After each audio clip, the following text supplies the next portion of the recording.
ಕೆಲವರು ಅಲ್ಲಿ ವಿಮಾನ ನಿಲ್ದಾಣಕ್ಕೆ ಬಂದು ಇಳಿದು ಮುಂದೆ ನಮ್ಮ ಕರ್ನಾಟಕಕ್ಕೆ ಬರುವಂತ ವಿಮಾನ ಅಲ್ಲಿಂದ ಟೇಕ್ ಆಫ್ ಆಗದೆ ಮಧ್ಯದಲ್ಲಿ ವಿಮಾನ ನಿಲ್ದಾಣದಲ್ಲಿ ಸಿಕ್ಕಾಕೊಂಡಿದ್ದೇವೆ ಅನ್ನುವಂತಹದ್ದು ಎರಡನೇ ಸಮಸ್ಯೆ.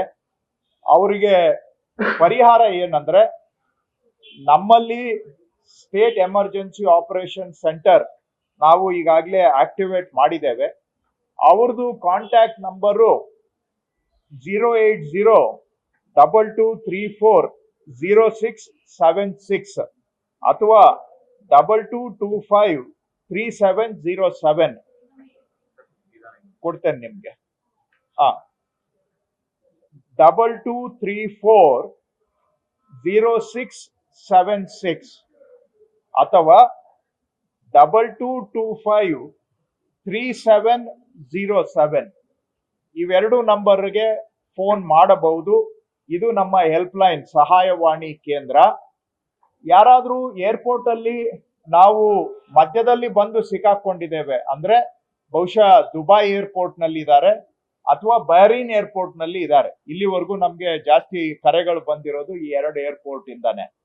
ಆ ಏರ್ಪೋರ್ಟ್ ನಲ್ಲಿ ಸಿಕ್ಕಾಕೊಂಡಿದ್ದೇವೆ, ಇಲ್ಲಿಗೆ ಕನೆಕ್ಟಿಂಗ್ ಫ್ಲೈಟ್ ಟೇಕ್ ಆಫ್ ಆಗ್ತಾ ಇಲ್ಲ, ಏರ್ಪೋರ್ಟ್ ನಲ್ಲಿ ಸೌಲಭ್ಯ ಇಲ್ಲ, ಆದ್ರೆ ನಮಗೆ ಹೊರಗಡೆ ಹೋಗ್ಲಿಕ್ಕೆ ವೀಸಾನು ಕೂಡ ಇಲ್ಲ. ಈ ಸಮಸ್ಯೆ ಇದ್ದಲ್ಲಿ ನಮಗೆ ಈ ಕಾಲ್ ಸೆಂಟರ್ಗೆ ಫೋನ್ ಮಾಡಿದ್ರೆ ನಾವು ಈ ಮಾಹಿತಿಯನ್ನ ministry of external affairs government of ಇಂಡಿಯಾದವ್ರಿಗೆ ಕೊಟ್ಟು ಅವರಿಂದ ಲೋಕಲ್ ಎಂಬಸಿಗೆ ಕಳಿಸ್ಕೊಟ್ಟು ಲೋಕಲ್ ಎಂಬಸಿಯವರ ಕಡೆಯಿಂದ ಅವ್ರಿಗೆ ಕಾಂಟ್ಯಾಕ್ಟ್ ಮಾಡಿಸಿ ಲೋಕಲ್ ವೀಸಾ ಸಿಗೋದಿಕ್ಕೆ ಅವ್ರಿಗೆ ಅನುಕೂಲ ಮಾಡಿಕೊಡ್ಲಿಕ್ಕೆ ಅವಕಾಶ ಮಾಡಿದ್ದೇವೆ. ಸೊ ಇನ್ನೊಂದು ಬಾರಿ ರಿಪೀಟ್ ಮಾಡೋದಾದ್ರೆ, ಈ ಮಾಹಿತಿಯನ್ನ ನಾವು ಯಾರು ಎಲ್ಲಿ ಸಿಕ್ಕಾಕೊಂಡಿದ್ದಾರೆ ಅನ್ನೋದನ್ನ ಗವರ್ಮೆಂಟ್ ಆಫ್ ಇಂಡಿಯಾಗೆ ಕೊಟ್ಟು ಅವರು ಲೋಕಲ್ ಎಂಬಸಿಗೆ ತಲುಪಿಸಿ ಲೋಕಲ್ ಎಂಬಸಿನವರು ಆ ಸ್ಟ್ಯಾಂಡರ್ಡ್ ಇರುವಂತಹ ಪ್ರವಾಸಿಗರನ್ನ ಸಂಪರ್ಕ ಮಾಡಿ ಅವರಿಗೆ ಲೋಕಲ್ ಅಲ್ಲಿ ವೀಸಾ ಕೊಟ್ಟು ಏರ್ಪೋರ್ಟ್ ಇಂದ ಹೊರಗಡೆ ಬರ್ಲಿಕ್ಕೆ ಸಹಾಯವನ್ನ ಮಾಡ್ತಾರೆ, ಸಪೋರ್ಟ್ ಅನ್ನು ಕೊಡ್ತಾರೆ. ಇದು ಎಲ್ಲ ಲೋಕಲ್ ಎಂಬಸಿಗಳಿಗೆ ನಾವು ಸೂಚನೆಯನ್ನ ಭಾರತ ಸರ್ಕಾರದವರು ಕೊಟ್ಟಿದ್ದಾರೆ. ಅದಲ್ಲದೆ ನಾವು ನಿಮ್ ಜೊತೆಗೆ ಆ ಎಲ್ಲಾ ದೇಶಗಳದ್ದು ಲೋಕಲ್ ಎಂಬಸಿ ಕಾಂಟ್ಯಾಕ್ಟ್ ನಂಬರ್ಸ್ ಅನ್ನು ಕೂಡ ತಮ್ಮ ಮುಖಾಂತರ ಹಂಚ್ಕೊಳ್ತಾ ಇದ್ದೇನೆ. Israel, Iran, Saudi Arabia, UAE, Qatar, Bahrain, Jordan, Oman, Iraq, Kuwait, Palestine ಇಷ್ಟೂ ದೇಶಗಳಲ್ಲಿ ನಮ್ಮ ಎಂಬಸಿ ನಂಬರ್ಸ್ ಅನ್ನ ತಮ್ಗೆ ಕೊಡ್ತೇವೆ. ಸೊ ಅಲ್ಲಿ ಯಾರಾದ್ರೂ ಸಿಕ್ಕಾಕೊಂಡಿದ್ರೆ ದಯವಿಟ್ಟು ನೇರವಾಗಿ ಸ್ಥಳೀಯ ಎಂಬಸಿಯನ್ನು ಕಾಂಟ್ಯಾಕ್ಟ್ ಮಾಡಬಹುದು.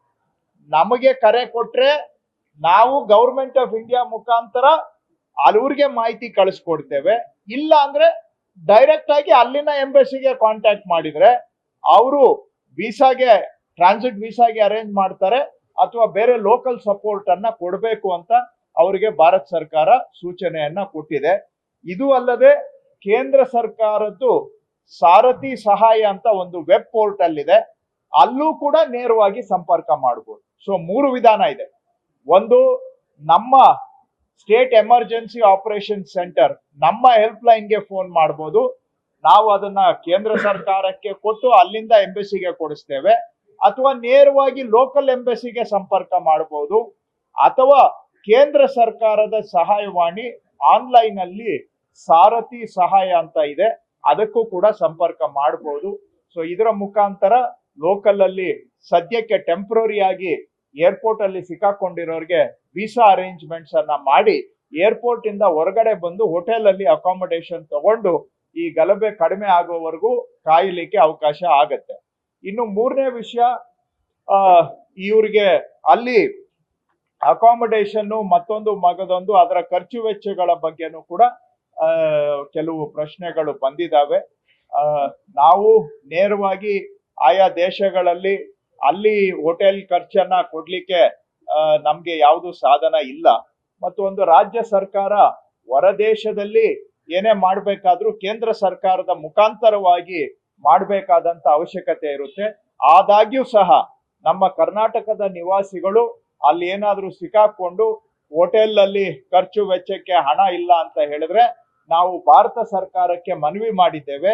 ಅಲ್ಲಿ ಎಂಬಸಿ ಅವರ ಮುಖಾಂತರ ಅದಕ್ಕೆ ಬೇಕಾದಂತಹ ವ್ಯವಸ್ಥೆಗಳನ್ನ ಮಾಡಿ ಆ ಖರ್ಚನ್ನ ಕರ್ನಾಟಕ ಸರ್ಕಾರ ಭರಿಸುತ್ತದೆ.